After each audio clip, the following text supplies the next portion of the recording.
Bringing Northern Ohio to your door every month, Northern Ohio Live magazine's proud to support Live from the Circle.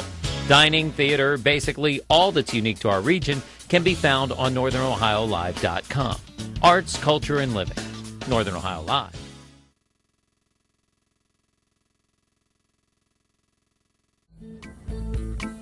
Looking for an arts hall? Try a church.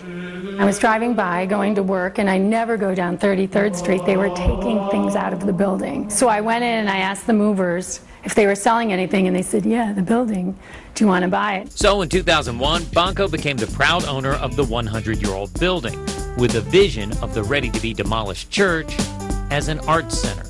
Even with all of the problems that it had with the, the plaster on the ceilings, it was very beautiful to me. And because I had a gallery in the past, I just could see the work in here. So from the moment I stepped in it, I just really believed that it would make a great gallery. 4 years, a new roof, and countless renovations later, the St. Joseph's Church reopened as the St. Josephat Arts Hall. The hall's gallery, Convivium 33, is home to various exhibits throughout the year. Art is a personal experience, so what I might find to be brilliant, you might not. When you're putting together a show, not everyone's going to walk into a show and say, oh, this is fabulous. But if it's hung right and it's respected, they still leave with a good experience. Convivium 33 also hosts speakers, dinners, weddings, and other gatherings. This place is the site of thousands of people every year coming for art galleries, coming for meetings. Cleveland City Council had a meeting here. This has just become, once again, the heart of the community. It reminds me a lot of when churches were first built at the turn of the last century. They were built in the middle of neighborhoods because it was supposed to be a place that held the community together. What happens when a church closes? Alenka moves in, it continues that role, and in my opinion is no less sacred. Art businesses congregate in Josephat, even in the basement, where you'll find Streets of Manhattan, cutting-edge glass art. With artists being shown upstairs, why not have an artist downstairs? So when she had shows, we always had traffic coming down here. So it was exposure for both of us. When we first started Streets of Manhattan, we were doing wholesale, which meant all stemware and dishware and tableware. We'd go to shows every year, and we'd be selling to galleries. Now we're pretty much working with the customer.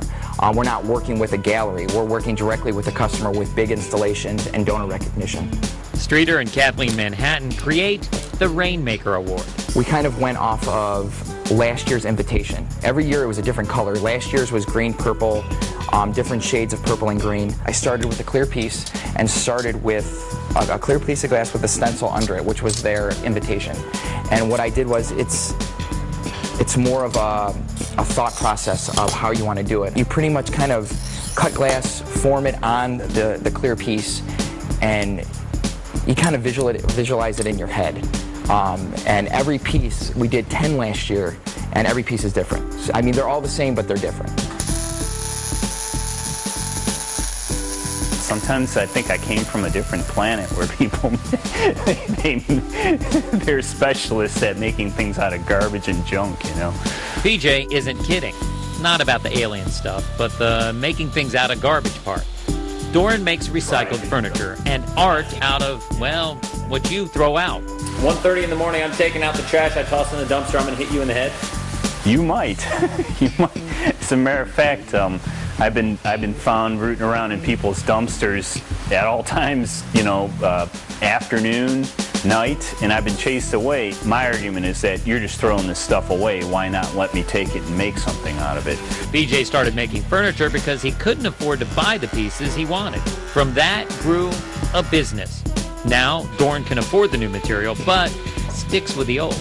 Older lumber that you would find in salvage buildings has, for instance, a tighter grain because the tree has grown for a long time.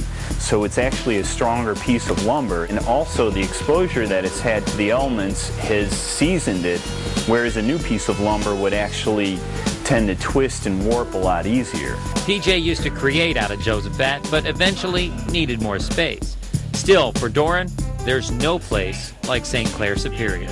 You just can't find this out in the suburbs, at least for me. I mean, I've lived there, and I'm more inspired when I'm in this type of area.